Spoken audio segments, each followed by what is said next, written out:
Friends, ये जो multiple allelism और कोडोमिनेंस का है ना, ये जो आपके मैंने अभी व्हाइट बोर्ड पे दिया हुआ है, ये एग्जामिनेशन के व्यू से बहुत ही इंपॉर्टेंट टॉपिक है। क्यों? क्योंकि ये हमेशा एग्जाम में पूछता है कि अगर मदर ए ब्लड ग्रुप की होगी, फादर बी ब्लड ग्रुप का होगा, तो बेबी किस ब्लड ग्रुप में आएगा।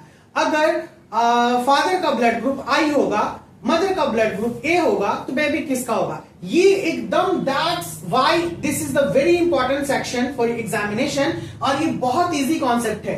कई बार बच्चे लोग इतने इजी कॉन्सेप्ट को एग्जामिनेशन में जब ये देखते हैं ना क्वेश्चन, तो कहते हैं यार क्या पूछ दिया गया है, क्या है, कैसे बनाएंगे इसको, हम समझ ही में नहीं आ रहा है। लेकिन जब ये चीज आपके सामने रहेगा, माइंड में रहेगा, ये क्वेश्चन कभी छूट नहीं सकता है। हमने अभी जस्ट थोड़ी देर पहले पढ़ा था कि हमारे पास किसी भी ह्यूमन के पास 3 ब्लड ग्रुप होते हैं। कौन कौन होते हैं? ए, बी, ओ।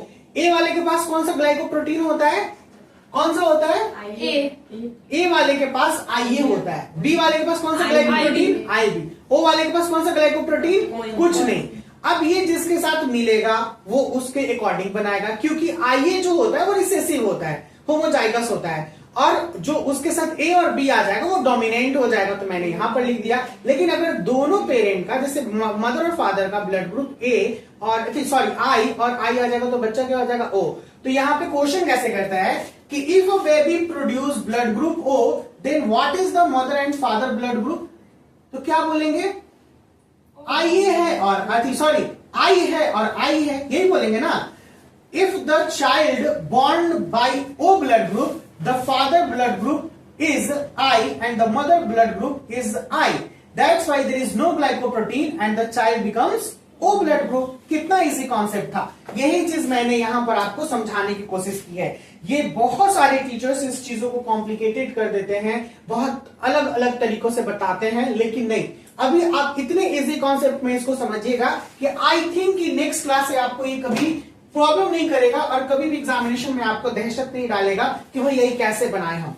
अगर allele of a parent one, ध्यान रखना है, अगर पेरेंट वन का एलील जो होगा, एलील का मतलब हम लोग जीन से रिलेटेड भी बात करते हैं। अगर allele of a parent one आईए होगा, क्या होगा? आईए, ठीक है ना। अगर ये पेरेंट आईए के साथ क्रॉस करता है, ये पेरेंट 2 है भैया, parent 1 and parent 2, it's mean अगर मदर और फादर या फिर फादर और मदर, हम लोग ऐसे बात कर सकते हैं, कोई दिक्कत कुछ भी हो सकता है दोनों ब्लड ग्रुप में यहां पर। तो आईए है और आईए, glycoprotein A, glycoprotein A. Genotype of offspring, genotype क्या बनेगा? यही बनेगा, आईए आईए, ठीक है ना। इट्स मीन ये बन के आएगा। और पॉसिबल जो ब्लड ग्रुप बनेगा वो ऑफस्प्रिंग का, इट्स मीन बेबी का, ये क्या बन के आएगा? ए बन के आएगा। क्या बन के आएगा? ए। यहां से हमको ये कॉन्सेप्ट क्लियर हो गया कि अगर फादर का ब्लड ग्रुप ए है जो ग्लाइकोप्रोटीन ए रखे हुए है, अगर मदर का ब्लड ग्रुप ए है जो ग्लाइकोप्रोटीन ए रखे हुए है, तो बेबी का ग्लाइकोप्रोटीन या बेबी का जो ब्लड ग्रुप ए बन के आएगा, क्योंकि जीनोटाइप ऑफ ऑफस्प्रिंग क्या होगा? आईए आईए होगा, कोई दिक्कत नहीं। सेम कॉन्सेप्ट, अगर आईए और आईबी है तो दोनों साथ में जुड़ जाएगा और बेबी का ब्लड ग्रुप क्या बन के आएगा? A B. सेम अगर आईए है, ठीक है ना, और जैसे मान के चलो फादर का आई है और मदर का आई है, ग्लाइकोप्रोटीन आई, तो डेफिनेटली ये आई जो है ये रिसेसिव बन के आएगा और ए डोमिनेंट हो जाएगा, तो क्या बन के आएगा ब्लड ग्रुप? ए। कोई बाउंस कर रहा है क्या? नहीं ना। आई बी और आई ए क्या पॉसिबिलिटी लेके आएगा? ए बी, ठीक है। अच्छा है, मदर फादर का इधर उधर पढ़ दिया है। आई बी क्या पॉसिबिलिटी लेके आएगा? बी, क्योंकि दोनों के पास क्या है, क्या जीनोटाइप बन के आएगा? आईबी, तो पॉसिबल ब्लड ग्रुप बी। अगर आईबी और आई है तो डेफिनेटली आई रिसेसिव बी, तो ये ब्लड ग्रुप क्या बन के आएगा? B. And the last one is I और I, possibility of I, it's mean blood group becomes O, because there is no any glycoprotein of this. अब इसी से मदर फादर के ब्लड ग्रुप का या ऑफस्प्रिंग के ब्लड ग्रुप का total question करेगा। या तो ये टॉपिक ले लेगा, नहीं तो ये टॉपिक ले लेगा। बोलेगा कि अगर फादर आईए है, मदर आई है, तो क्या ऑफस्प्रिंग का रिजल्ट निकल के आएगा भैया? क्या निकल के आएगा? ए निकल के आएगा। ऑफस्प्रिंग कैसे बनेगा? ए। अगर पूछेगा कि बच्चा ए बन के आया है, तो मदर फादर का ऑफस्प्रिंग, मदर फादर में कौन सा ब्लड ग्रुप होगा या कौन सा ग्लाइकोप्रोटीन होगा, तो हमको ये वाला भी लिखना होगा और ये वाला भी लिखना पड़ेगा, दोनों याद रखना है। आइदर या तो फादर और मदर दोनों ए हो सकता है, और नहीं तो फादर ए और मदर आई, या फिर मदर ए फादर आई। समझ में आया? ये पूरा कॉन्सेप्ट वहां देना होगा ये दोनों का। Is it clear? और उसी तरीके से बी अगर पूछेगा तो सेम चीज हम लोग बोलेंगे कि बी दो तरीके से आ रहा है ना, देखिए क्या आ रहा है, क्या आ रहा है कि नहीं। यहाँ पे ए भी दो तरीके से आ रहा है, ए बी भी दो तरीके से आ रहा है। तो हम लोग एक बात याद रखना है कि ए बी तो रहेगा ही, लेकिन फिर उसके बाद आई के साथ भी रहेगा, तो वहां पे हम लोग ए बी बात करेंगे, या ए बी और बी ऐसे। मान के चलो कि हम डेफिनेटली 2 into 3 और 3 into 2 दोनों में कोई फर्क है क्या? बस एक इधर उधर कर दिया ना, बस वही चीज, ए बी करे या फिर बी ए करे, रिजल्ट तो हमारा सेम देगा, ए बी ही देगा ना। तो हम इसको ऐसे दिखाना पड़ेगा, वहां पे लिखना पड़ेगा कि पेरेंट में फादर ए मदर बी, या फिर मदर ए फादर बी, ऐसे होगा। तो रिजल्ट क्या देगा? बेबी ऑफ स्प्रिंग ए आएगा। ओ से ज्यादातर बहुत क्वेश्चन करता है, तो दोनों का जो ग्लाइकोप्रोटीन होगा वो कुछ नहीं होगा, और इसी की वजह से हमारा जो ऑफ स्प्रिंग होगा वो ओ बन के आएगा। अब बताइए कि इजी लगा या नहीं लगा, कॉन्सेप्ट कैसा है?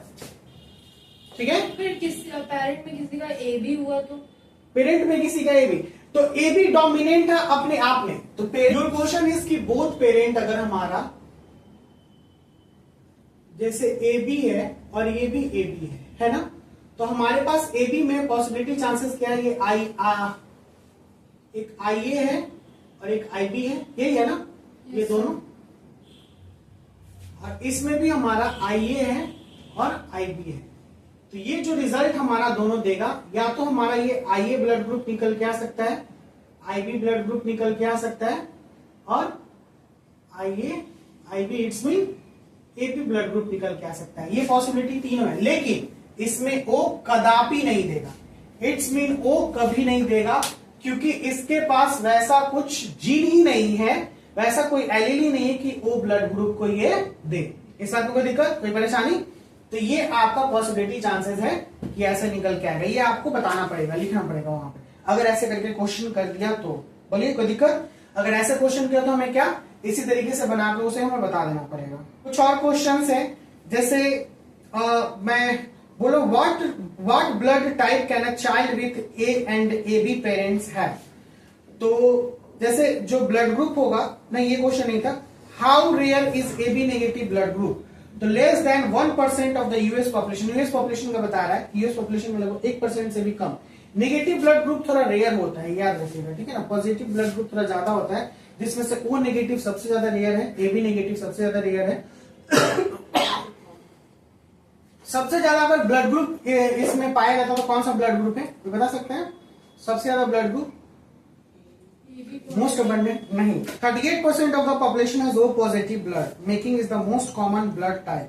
O positive red blood cells are not universally compatible to all types, but they are compatible to any red blood cells that are positive A plus A positive, B positive, O positive और AB positive। तो चलिए आज हम लोग class यहीं पे रोकते हैं। आज हमने ब्लड ग्रुप के बारे में पढ़ा, इसमें कंप्लीट मल्टीपल एलिज्म और कोडोमिनेंस पढ़ा।